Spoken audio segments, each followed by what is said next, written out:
Hello friends, मैं सुनील धवन स्वागत करता हूं आपके अपने YouTube channel Dhawan study point के अंदर। दोस्तों, जैसा कि आपको पता है एसएससी सीजीएल का आपका टायर फर्स्ट, टायर 2 और टायर 3 आपका हो चुका है 18 वाले का।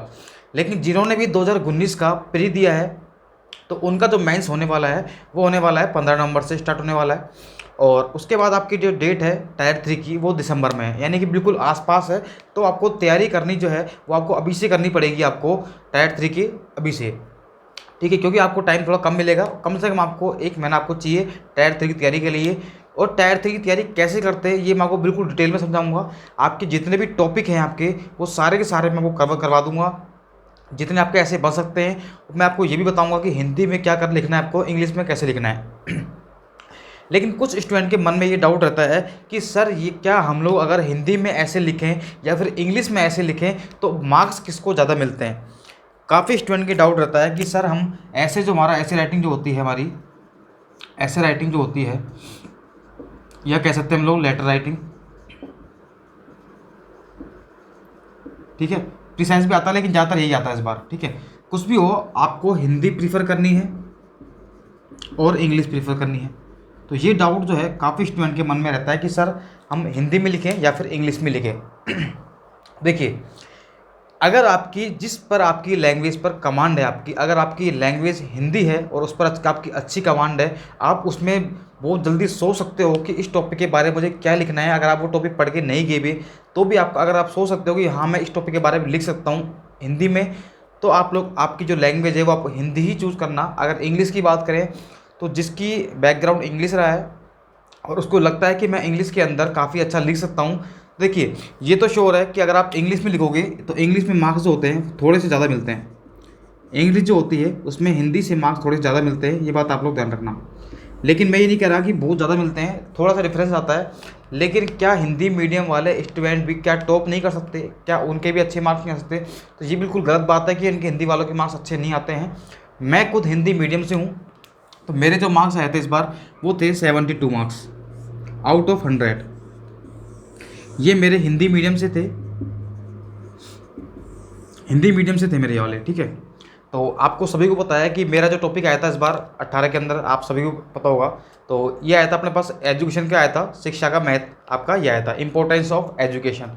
तो आपको देखिए, अगर आप हिंदी में लिख रहे हो ना तो हिंदी में आपका ऐसे इतना इफेक्टिव होना चाहिए कि एग्जामिनर को लगे कि हाँ वास्तव में बंदे ने मेहनत की है, इसकी हिंदी पे लैंग्वेज जो कमांड है वो अच्छी है। कैसे? आपकी जो हेडलाइन होनी चाहिए ना वही डिपेंड करती है आपके ऐसे को कितना अच्छा बनाती है, कितना आपको मार्क्स देने हैं। वो आपकी हेडिंग ही आपको एग्जामिनर समझ जाता है, हेडिंग देखकर ही, स्टार्टिंग देखकर समझ जाता है कि उसको कितने मार्क्स देने हैं या कितने मार्क्स काटने हैं। आगे तो वो बाद में पढ़ता है, पहले हेडलाइन देखता है। जैसे मैं अगर अपनी बात बताता हूँ तो मैंने हेडलाइन क्या लिखी थी, देखिए आपका शिक्षा पे ऐसे आया था आपका, तो मैंने ऐसे पे क्या लिखा था, देखिए मैंने एक हेडलाइन लिखी थी, विद्या सम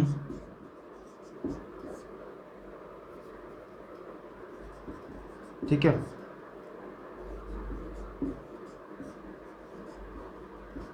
अब भी हो सकता है थोड़ा सा दिक्कत हो आपको किस लिए, क्योंकि मुझे भी काफ़ी टाइम हो गया हिंदी पढ़े हुए भी। चक्षु नास्ती, तो उस टाइम मैं बिल्कुल रट के गया था। मैं 2-3 लाइन हर ऐसे की ऐसे रट के गया था, और मुझे पता है कि यही टैग लाइन आपको नंबर दिलाएगी। तो हिंदी मीडियम से वालों से मैं बिल्कुल बहुत अच्छी तरह से बात कर रहा हूँ कि आपको कम से कम आपको एक लाइन तो ऐसे लिखनी पड़ेगी।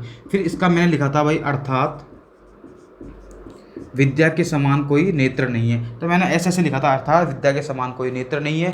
उसके बाद मैंने ये हेडलाइन लिख करके फिर मैंने ऐसे को वहाँ पर स्टार्ट किया था। विद्या के बारे में जो भी आपके आर्टिकल थे, किस आर्टिकल से इसको लिया गया था, कैसे इसकी स्थापना हुई थी, कौन कौन से इसमें किस किस का इसमें आपके संविधान में इसका कौन सा आपका आर्टिकल था, कौन सा अनुसूची थी, तो सारे के सारे को मैंने कवर करते हुए मैंने पूरा ऐसे लिखा था। उसके बाद मैंने इसकी खूबियाँ जो थी वो बताई थी, इसकी कमियाँ बताई थी। फिर लास्ट के अंदर मैंने एक इसको प्रिसाइज़ किया था भी हाँ जो भी कमियां हैं उनको सुधारा जा सकता है। तो मतलब आपको सारे के सारे टॉपिक जो है बिल्कुल इसके कॉन्सेप्ट आपके कवर होने चाहिए। कुल मिला के आपको लिखने का तरीका मालूम होना चाहिए कि आपको ऐसे लिखना कैसे है। तो हिंदी वाले आप लोग ये बात समझ लेना, आप जितने भी ऐसे याद करते हो उसके लिए कम से कम ऐसे मुहावरे, लोगोक्ति कुछ भी आप लोग याद करके जाना, ये बहुत इफेक्टिव होते हैं। अगर आपको हिंदी में 70 प्लस अगर आपको मार्क्स चाहिए ना 100 में से, और ये बहुत ज़रूरी हो जाता है। आप सभी को बताया ऐसे कि कितनी मतलब कितना इंपॉर्टेंट होता है आपका टायर 3। काफ़ी स्टूडेंट ऐसे होते हैं जिनके मेंस तक अच्छे मार्क्स होते हैं या बराबर होते हैं, लेकिन टायर 3 के अंदर अच्छा स्कोर करके एक तो ऑडिटर मिलती है किसी को, एक जो है आपके इनकम टैक्स इंस्पेक्टर भी ले जाता है। अरे भाई 30 से 35 नंबर का फ़र्क पड़ जाता है कई बार। तो किसी के सपोज करिए किसी के जो मार्क्स हैं वो 45 भी आ जाते हैं और किसी के 75 मार्क्स आ गए, तो देखिए 35 नंबर का मार्क्स अंतर आ गया। और 30 मार्क्स पे तो आप समझ सकते हो कि आप 2800 से सीधे 4600 हो जा सकते हो और 4600 आप 2800 भी आ सकते हो। तो ये डिपेंड करता है आपके लिखने के तरीके पर। तो मैं आपको बिल्कुल अच्छे से गाइड करूँगा कि आपको कैसे कैसे लिखना है, कौन कौन सी टॉपिक है मैं आपको कवर करवाऊँगा। तो बस आप लोगों को एक ही सपोर्ट करना है, इस चैनल को आप जितना सपोर्ट करोगे उतना ही मैं आपको अच्छा कंटेंट प्रोवाइड कराऊंगा एसएससी के लिए। और ये श्योर रही है क्योंकि मैंने खुद एसएससी पास किया हुआ है और मैंने बताया मेरे 72 नंबर से 100 में से। तो मैं आपको बताऊंगा कि आपको इससे भी अच्छे मार्क्स आप कैसे ला सकते हो, मैंने क्या गलती की थी उसके अंदर कि थोड़ी बहुत मेरे मार्क्स ऊपर नीचे हो गए यहाँ पर।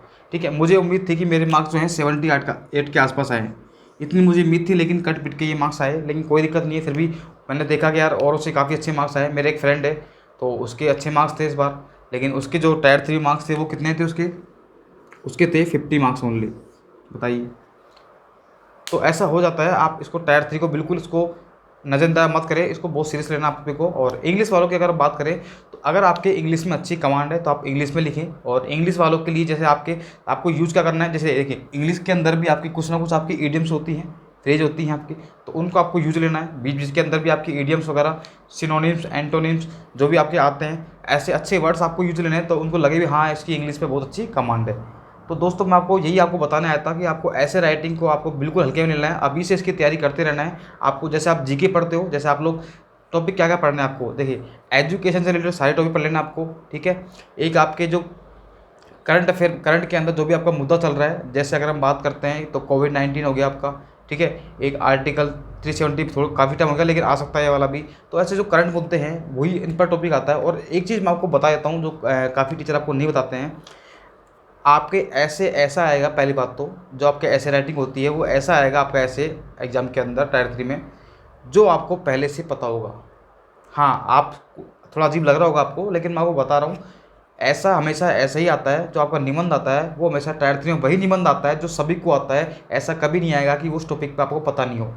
पता सबको होता है, लेकिन लिखने के तरीके आपके अलग अलग होते हैं। कोई इस पर आर्टिकल ऐड कर देता है, कोई इसमें पंक्ति ऐड कर देता है, तो उसके नंबर आपको एक्स्ट्रा मिलते हैं। काफ़ी स्टेप बिल्कुल सिंपल सा लिख के आ जाता है, जैसे आप 8वीं 10वीं में लिख के आ जाते तो उनको जो नंबर आते हैं उनके 40 से 45 से 50 नंबर आपके हाईएस्ट आ जाते हैं। तो बस आपको यही ध्यान रखना है। आपको और इफेक्टिव कैसे बनाना है ये तो मैं आपको सिखाऊंगा, लेकिन आपको बता रहा हूँ मैं इफेक्टिव आपको बनाना पड़ेगा अगर आपको मार्क्स लाने हैं तो। ठीक है, और काफ़ी स्टूडेंट ये रहता है कि सर ये यूएफएम क्या होता है, अनफेयर मीन्स क्या होता है, तो इसके बारे में हम थोड़ी बात कर लेते हैं एक बार। देखिए यूएफएम जो होता है ना आपका, ये होता है अनफेयर मीन्स। इसका मतलब ये होता है कि आपको वो फेल कर सकता है। आपने जैसे आपने लेटर लिखा, ठीक है, आपने लेटर लिखा और लेटर के अंदर आपने क्या कर दिया, जैसे आपसे पूछता है वो एड्रेस, यहाँ पर ठीक है एड्रेस पूछेगा, नाम, ठीक है, और जहाँ भेजा है सेंडर एड्रेस। अगर आपने ये तीनों चीज़ों में से आपने ऐसा कोई मतलब ऐसा उनको लगा कि हाँ ये जो एड्रेस है या फिर ये जो है ये ऐसा उनका पर्सनल हो सकता है या फिर किसी जानकार का हो सकता है, तो वो आपको अनफेयर मीन से 0 मार्क्स भी दे सकता है। आप सभी को पता है 2017 के अंदर काफ़ी स्टूडेंट फेल हुए थे, लेकिन CHSL के अंदर 10 बुस्टर के अंदर, तो इसमें काफ़ी इफेक्ट पड़ा था इसका।